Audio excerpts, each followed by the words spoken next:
What's going on, people? Welcome to United View. I'm on the wrong side, but it doesn't matter. It's the beginning of the actually, nah, it's got to, yeah, it's got to be, yeah, happy back, yeah. Yeah, well, I just, I noticed that when we Yeah. were sort of prepping, I didn't get taken out, and I thought, I think I'm going to be on the wrong side, but, I didn't say anything. I don't want to rock the boat, but, it's early. Doesn't matter.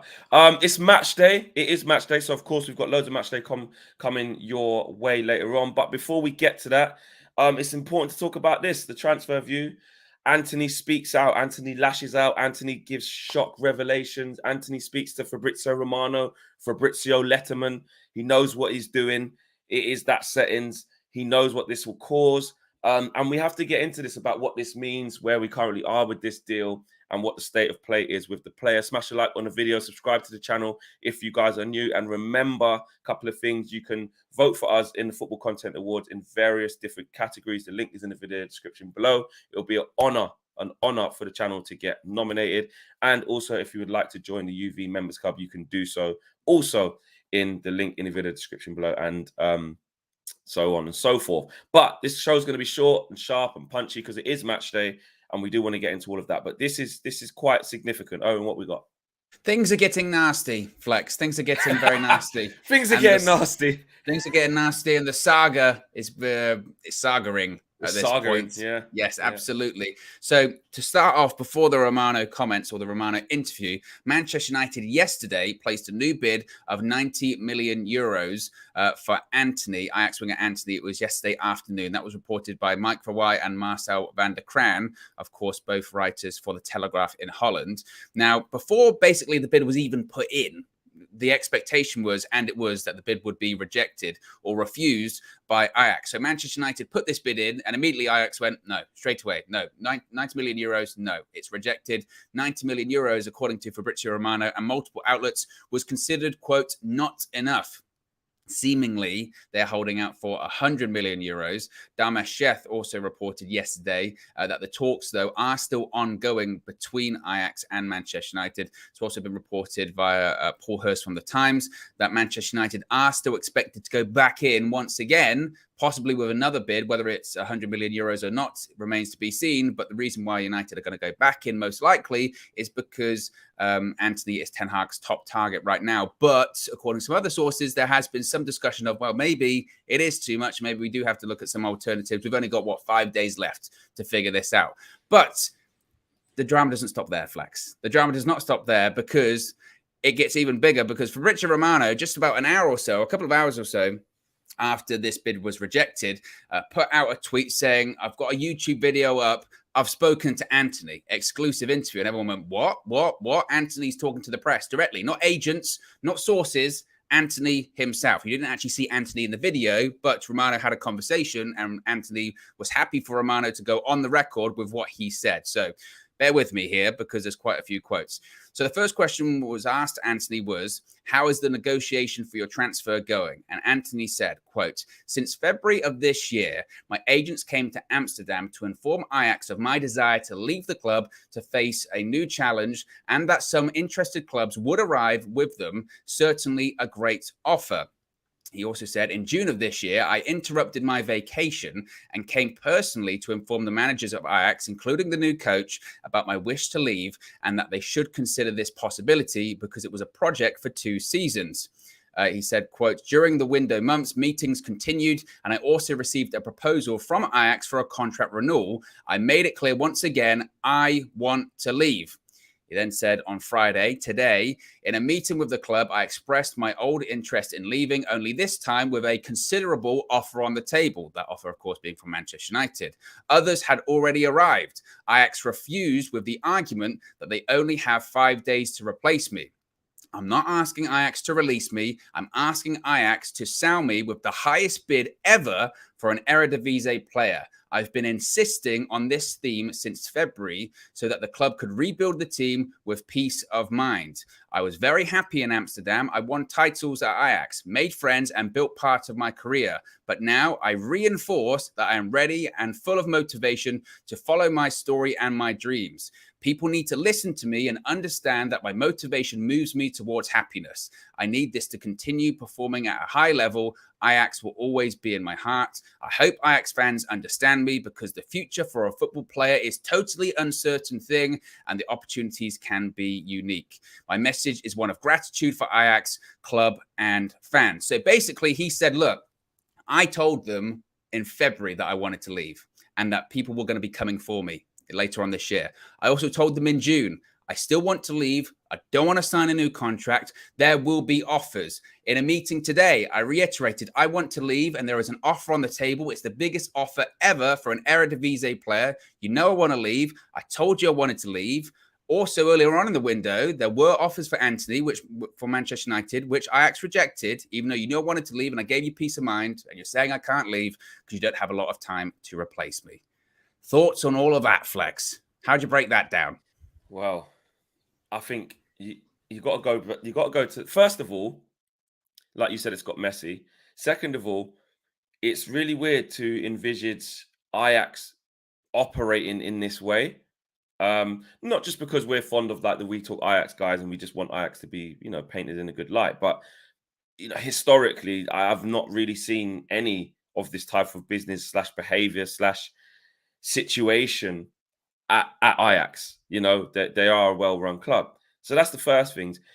And look, clearly he hasn't been granted his wish, and he and his agent have gone, right, we got to go big. We have to force this move through.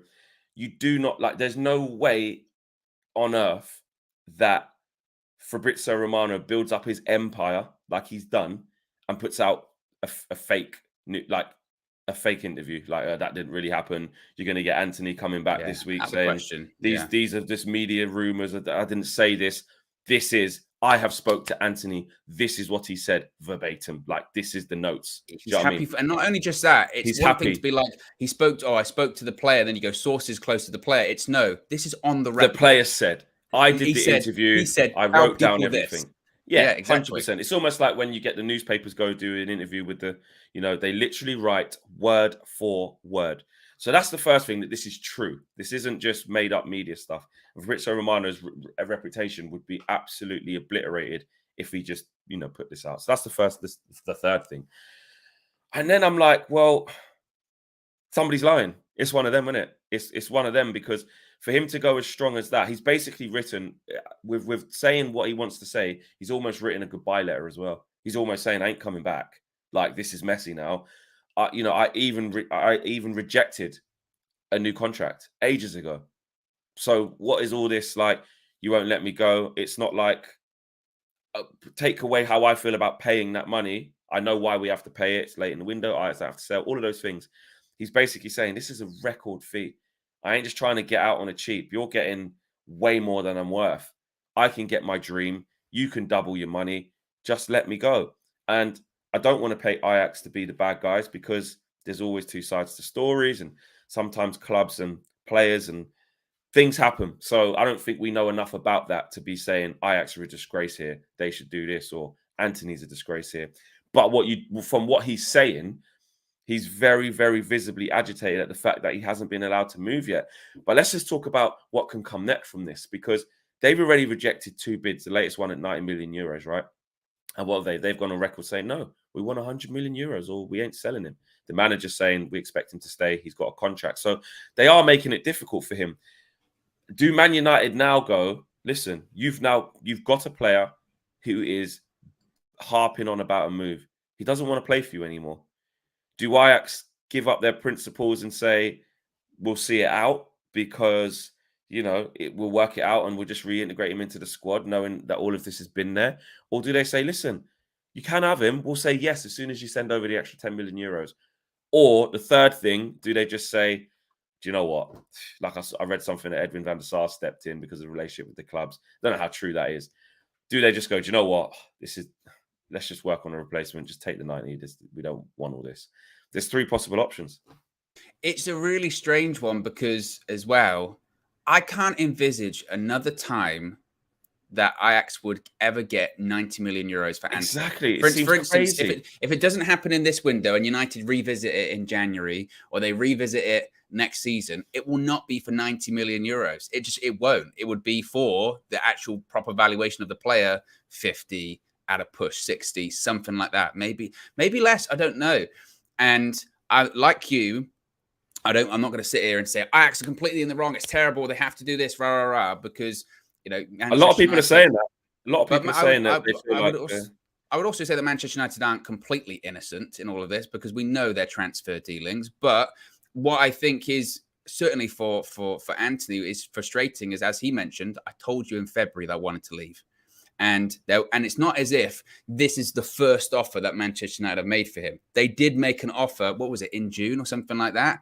And Ajax at the time said, no, you know, we're looking at, was it 60 or looking at 70? And Ajax also, they keep moving the goalposts.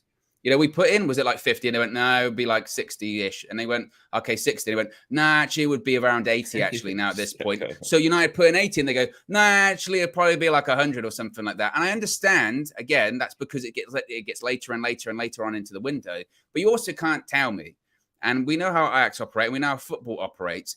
If we paid 90 million euros, or say it's 100 million euros, but let's say it was 90 million euros, and we got Antony, you're telling me that in 5 days, Ajax couldn't find a replacement with 90 million euros, and they would have to spend, I don't know, 30 or 40 million on it. Of course they could find it. Hakim Ziyech has been quoted for 44 million or something like that, which is, in my opinion, way over price. But they could get that deal done if they wanted to as well. And have some left, loads left. And as we've seen in the past, this, by the way, this market this season is mental anyway. It's crazy. The inflation's in the football market as well, not just on the shelves at Tesco.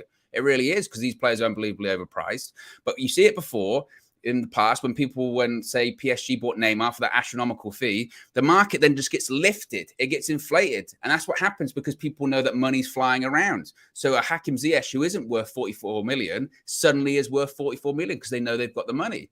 So their excuse, Ajax, of, well, we've only got 5 days to replace you, and well, I don't know about that. I just don't really buy that. I mean, factually, it is accurate. They have 5 days left, but they can do a deal in 5 days with someone. They know they can. I don't know if it's a principle thing with Manchester United of coming after another one of our players, or you left it too late. But according to Antony, that's partially on Ajax too, that they left it late because you priced me out of a move when you knew I wanted to move.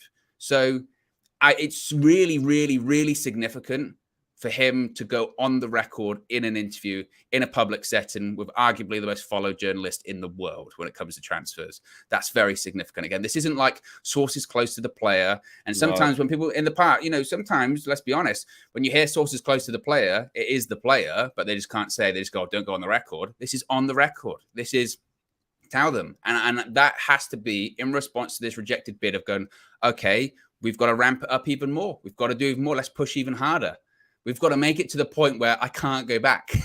Basically, that's what he's trying to do at this point. And I don't know. I mean, it's a weird game of poker right now, isn't it? Because United at this point, are they so far into it that they're like, oh, well, we bid 90, what's 100 at this point, right? Or do they go, well, there still are other people, I suppose, but it's time. I don't know. It is very messy, though.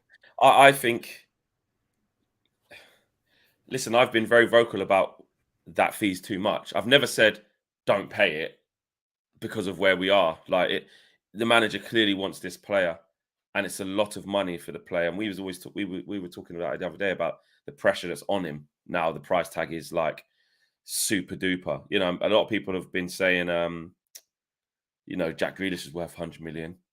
So he got bought for 100 million. So whatever, it happens. That was 100 million pounds as well. But look, this is a player who hasn't played in the league before, but this is a player that our new manager really, really, really wants. Was this one of, alongside Frankie de Jong, was his other top target? You know what I mean? Was his other top target, and the player has put his absolute neck on the line now to join us.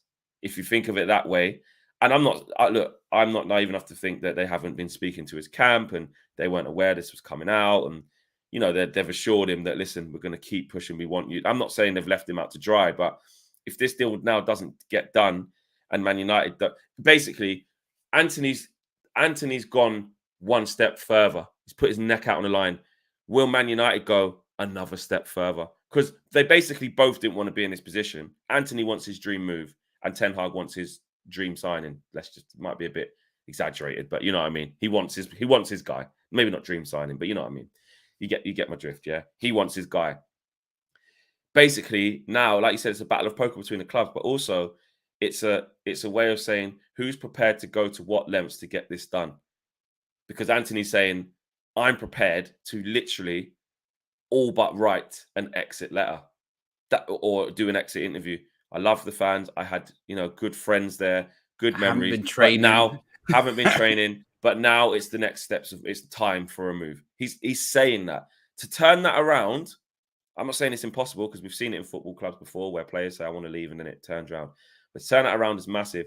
Do Man United say, you know what? Let's just find the extra 10 million euros to just forget what anyone says. The guy has put his neck on a pulpit. He wants to come in. He wants to come here. Let's just pay it. Or do they say, no, like, Ajax, you're being ridiculous now. We're not going over £90 million. We think that the closest this gets to deadline, actually, you'll just accept it. You will accept that offer. You'll change your mind on that rejected offer. Do you think there's any guarantee? And this is how crazy it's getting now. Do you think if we went in for 100 million euros, is there any guarantee that even Ajax would accept that at this point? Do you think? Christ. But if what Antony's saying is true, and I'm not saying but their point is, well, just because we haven't got a lot of time, 4 days left to replace you. If they went in with 100 million, would their response be, I don't care how much? Well, you're not for sale. We don't have the time to replace you. Sorry. Do you reckon they would do that? I don't know. It's 50-50. They could. They've done it this far. In the grand scheme of things, to Ajax, when you're talking of these astronomical figures, 90 million euros, we want 100. Why? It's a round number, isn't it? Yeah. That's what it feels like. Yeah. Yeah, it could happen. There is absolutely no guarantees in this. And this is what I mean. Already, they were becoming frustrated, probably Antony and his camp, at the lack of movement on this and the lack of, firmness from Ajax. So this is a bid to get them to, this is an attempt to get them to loosen their stance and accept the bid. It's as simple as that. And there's no turning back. With everything that Antony did thus far before this, it was not training. All right, cool. You don't say anything. If it doesn't happen, you get back in training, you get reintegrated into the squad, you score a couple of goals, it's all forgotten about. But when you do this, there's almost no turning back. Almost. You can, things can happen, but Man United got a big decision to make. Game of, like you said, game of poker, game of chess. Do you just sit there and say, see that? It's gone to Romano, your guy, mate. He ain't happy. Told you, he wants out, mate. 90 still on the table. What you saying? Edwin, ring up Edwin. Come on, Edwin, sort this out. It doesn't have to be like this, mate. Come on, we'll get along. It doesn't have to be like this, does it? We can all get what we want out of this. The sweet talk thing. Or you go, you panic. Or if you're Man United, you panic. If we get, touch wood, we get another shit result today. Let's say the horrible thing happens, get shit result today. It was back to somewhat type. I'm not saying it's going to happen, but then the pressure's after the game. Shit. Just that extra 9 million. Yeah, just got a 1-1 draw against Southampton. You're right. Or worse. You really just are. Pay it. I can see that happening right. too. Yeah, absolutely. Because let's be honest, what does happen if we lose today? And again, I don't want to go into too negative, but my point being, suddenly we're signing 7 players again. Exactly. That is. It's all very messy, and this is the thing. Just a couple of weeks ago, the Antony saga was over. He was too expensive. It was over, and then suddenly United did lose those games, and now it's like we've got to get him. We're going back in for him, and this is what's wild about it as well. If Antony was a Man United player at the moment or whatever, and someone came in and went 95 million for him, you'd be like, accept that, United. Jeez, that's a lot of money. So it is just absolutely insane, and I wonder what is the next step of escalation on Antony's part. You know what I mean? Because you can't go on strike. That's what I mean. Because it started by, I'm going to show up to the training ground, but I'm not going to train. Yeah. The next step is I'm going to go public and do this interview on the record of Fabrizio Romano. And if that doesn't work, like you said, do I just Diego Costa? When he just went back to Brazil when he was Chelsea, when he played for Chelsea, so I'm not going to London. Yeah, 100%. Is that what he does? And then even then. I know that what usually happens in that case is people go, we can't have this player. Who are we bringing in? Can't get him. Or the club. Sometimes the club just go. They dig the club dig their heels in. They go, right, okay, we're definitely not going to sell you. We were thinking about it. 23s. They go full parent set instead. They go, actually, I was going to give you that PlayStation, but now I'm not. Yeah. Okay, It because you acted didn't like it, this. it didn't happen like this with Schweinsteiger, but he was put in just the under 23s until further notice until you get your move. Look at what happened to Ozil, you know, like big wages. There are ways where it's like, fine, we'll still pay you your wages because that's your legal thing.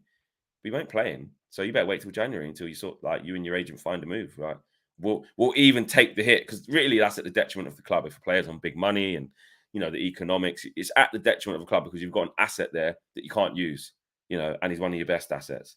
But sometimes out of principle and economically, if they go, right, you know what, we can actually afford to pay his wages till January, even though you don't play. Mm. We'll just make an But again, example out of him. but again, it's like, but you're just not going to get this money again, Ajax. You're not. No, You're no. never going to get this price again. Is it worth it? Is it really worth it? You've got this great academy. You've got options. I mean, we took Ajax guys were saying that they don't want to leave. Don't want to lose Antony, but they do have options in their squad. Granted, Ziyech is overpriced, and that might be part of the problem. But again, you're telling me there is no one out there when you've got 95 million euros in your pocket. There's no one out there you can get, and even Ziyech, even though he's overpriced, you can still have that and have plenty of money left over. You still be in a way positive net transfer spend, like they will be anyway. Financially, there must be those at the club. I understand from maybe the football side of things, people go, no, and all this kind of stuff. But there must be the finance people at the club going, this is a ton of money, guys. This is a lot. Yeah. This is more than we'd ever get. This could be really, really positive for us. But I understand from their perspective, look, we've lost like 5 players this year and we might not be able to find a replacement, this, that, and the other. But but they could then go big in January. They could go big next summer. And, they're still going to compete logically, you would say, this season in the Eredivisie. So they're in the Champions League as well. So they got that money. And again, this is a player that is not worth the price that Manchester United are paying for him as well. No. From just a financial point of view, and maybe it's refreshing because we're in a club where financially everything's focused on first, football comes second. But this is the flip side of it, isn't it? This is a club where they're thinking football first, finances second. But it's just, again, if I was from an Ajax perspective, you'd be saying, we're never going to get that cash again. We're just not. Do you think Ajax fans would be interesting to? I mean, I'm going to WhatsApp them later actually in the group and just see what they think. We should probably try and get them on, but I'm not sure with timings and stuff like that. Busy guys, and we've got a lot on. Maybe we can make later in the week or something on this. But be interesting to see what Ajax fans think of this. If you're an Ajax fan now, if this was us, and there's a player who really doesn't want to be here, that thing of no club bigger than the player, no players bigger than the club kicks in. Of like, do you know what? We've given you everything, and you want to leave. Or when you hear somebody speak like that in an interview and lay it down, you start to maybe question your own club a little bit and go, well, if he's told us in February he didn't want to leave, he didn't listen. We offered him a new contract ages ago, rejected, said, no, I still want to leave. We had the first set of bids, we rejected, still know he wants to leave. It's getting to now, we've got a record fee on the table. We're still, what's going on? Thought it was well run. There's conflicting sides. You would think Antony's an idiot and, hang him out to dry and make an example of him because you back your club. Or you might go, well, there are 2 sides to every story. Something's not quite right here. Be interesting to see what they think. And maybe, again, if Ajax is, and this might be the Ajax perspective on it too. I mean, I'm stretching here a bit, but we know that 20% of his fee goes to Sao Paulo, right? His previous club. And maybe in their mind, they think, actually, we want 80 million for him. So we have to do so if it's 100, we can then get the 80 million that we actually want. Maybe that's as simple as it is. And thinking about it, actually, that does make quite a lot of sense, doesn't it? If the price is 80 million and they say, actually, we want 100, so we get 80. That's our price because we're not going to get 80 million unless you pay 100. Maybe that's just it. And if it is the case, that's still a shit ton of money. That's crazy. Yeah, it's really weird. And actually, some people said to me, you spent 80, well, you spent 85 million on Maguire, and that was all right. No, that's just the point. It wasn't all right. Like we shouldn't have done that. So, like for that's the arguments against just paying. That's the argument. Yeah, that's it's like you people criticize you for just splashing out the money when you're not really doing your due diligence or whatever, and the move don't work. Then they criticize you for not just paying the money and saying, well, you did it before. You can't, you still have to look at whether it's the right thing to do, essentially. And this isn't me trying to take the gloss of Antony because, obviously Ten Hag wants him. before all these links and stuff, I hadn't seen loads of him. I've learned more about him through We Talk Ajax and watching him and seeing him now since we've been in for him. But it's a lot of money for somebody who's not played in this league before, coming from the Eredivisie. Like I said, the most ever. The most ever. That comes with pressure. And it also, like no signing does, comes with any guarantee that he is as good as that.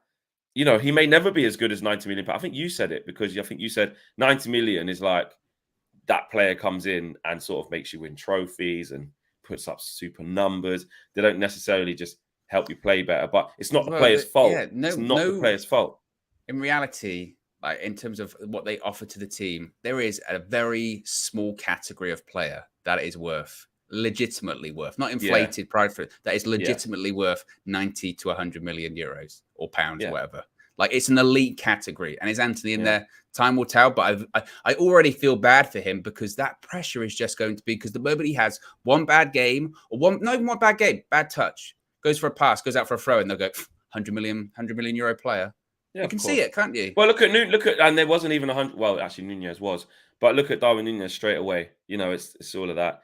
Not that Haaland was that much, but you know, again, the pressure's on, and that's what happens. It can weigh heavy on you, really, isn't it? It can. 100%. You feel that pressure. The pressure alone of being a Manchester United player, on top of that transfer fee, on top of if it doesn't go well, you go, tell you what, the way I forced myself out my old club as well, I don't feel great about that, you know, because this is his dream move. What if he gets there and it turns out not to be a dream? It's a nightmare. And his manager, you know, all of these things, you know, you're weighing them all up at the time. And again, that pressure is going to be high. I guess the hope is, I saw I forget which outlet it was, but United was saying that, well, he's 22. So they do feel there's opportunity there to grow. It's not like what we buyed Maguire when he was like, what? How old was he when we bought Maguire? Like 27, 26 or whatever. Yeah. You know, the idea could be that if he's at United, really young. You forget how young he actually is. If he's at United for a decade, then maybe suddenly that 100 million euros becomes worth it, you know, because it's a long-term investment. That's the hope anyway. But also, if you look at this, like, you can flip that and say, well, the going rate for a lot of players. So, you know, Anthony Gordon's had one season in the Prem and he's 60 inflation, because isn't it? Because of the price that the other club says. Like we always say, the other club says, listen, I can barely even put a price on how important this player is to us. But if I was going to, it would be up north of this, because they're just so important. Anthony Gordon shouldn't be nowhere near 60 million pounds. He should be 20. He's had one breakthrough season in a season where, you know, they were on their asses and they just avoided relegation. It should be 25. But the English tax, you know, what it means to Everton drives it up. Jack Grealish, same thing, should never have cost 100 mil. To be fair, Calvin Phillips going for the 40s, I was quite surprised. That's probably about right. With the Grealish one, Declan Rice is tipped at 150. 50, yeah, it's ridiculous. I mean, because West Ham say so. You can, but you know, and the thing is, you can almost understand the other side of the argument with like the Grealish thing. You go, he's not a £100 million player, but to Aston Villa, he kept them in the Premier League for however many seasons. So that is worth 100 million. They're like legitimately, when you think about the Premier League price, Premier League sort of revenue, you go, well, that's 100 million. So there are sort of two sides of it. But in the Antony one, Morgan Gibbs-White, 40 million. Unbelievable. Isak's just gone Newcastle, never played in it before. He scored 6 goals last year. He's 60 million. Do you know what I mean? Incredible. Like Paqueta's gone to, was it West Ham? Is it 50, 55 million? Yeah, it's peas. Unbelievable. If you think about it like that and you try and break, there's pros and cons. And if you look around the world of signings and stuff like that, it's, you know, that's what happens. That's what happens. Then you say you get Casemiro, who's, you know, look what he's won. All right, I think, what is it, the total package once he always waited, people are saying it's like 70 million. But I think the actual transfer fee we paid was in the region of 50 to 55, wasn't it? Upwards, near towards 60. And then you look at that, but you go, you know what? With what you're getting, with what he's achieved in the game, cool. Between 70 and 50 million with all the add-ons and whatever, I'm comfortable with that. He's a top guy. But a lot of these players that you haven't seen before, they come on basically what their potential ceiling can be because of how good they potentially can get to, because they're young. They come on how important they are to the team they've just left. And it goes on the current economic climate for other players of similar age, similar style of play, similar value. And contracts. If they have if they have more than 1 year left, you are paying a premium. That is just what it is. You know, Antony, he's got 3 years left on his deal. Yeah. That's the premium you're paying there as well. If it's a year left, that's when you start getting those lower fees that make a bit more sense because the clubs have to sell, they have to get some kind of money. But if you're in a situation with Antony, I don't know what the situation was with Gordon at Everton. Logically, you would say he's probably got more than 1 year left on his deal. The clubs go, we don't need to sell him right now. So you've got to pay a massive premium. That's what you get. Yeah, absolutely. So that's the latest on Antony. Short and sharp, punchy. Let me get these super chats out before we wrap up, if I can actually get them, because they've gone a little bit weird. I can see them. Yeah, can you go for it, and then we can get those I can. Raz has been a member for 3 months, says, we've got to take a lot of responsibility here. We can't take it all out on Ajax. We're shambolic. Hashtag Glazers out. Again, like United are not completely innocent in all of this because No, they just, not at all. they never are when it comes to anything, when it comes to transfers. Robert says, we sold 5 key players before bids of Man United. That chance. Oh, I mean, he might be an Ajax fan. And also says, Ajax never set a price. That's the problem of Man U. I slightly disagree because we have heard prices quoted before, have we not, Flex? Yeah, I think we have seen prices of if you pay this, you'll get him, or if you pay this now, you'll get him, and they've just rejected every time. Shashank says, would you be okay if Antony did the same thing after 3 years at Old Trafford? Well, you would hope that we wouldn't get to that, because after 2.5 years, if he then goes into that window and says, I don't want to be here anymore, if Real Madrid come knocking, accept it, and then we put ourselves in a position where we keep saying no and don't grant the player their wish after whatever, then again, it's on us as well. And I think we have said with a lot of players this time around, certainly, if a player doesn't want to be at Man United, they can go. If he didn't want to be at Man United, we'd be like, okay, yeah, go. And David Lee, big up the boys, big up David Lee says, he's been a member for 3 months, saying big up Flex and Owen. VK has also been a member for 3 months, says fund Antony to buy out his contract and Frankie de Jong's deferred wages, and we still have plenty of cash in the bank for a striker. Our CEO, director of football, has no business sense. So there you go. There you go. All done. All done.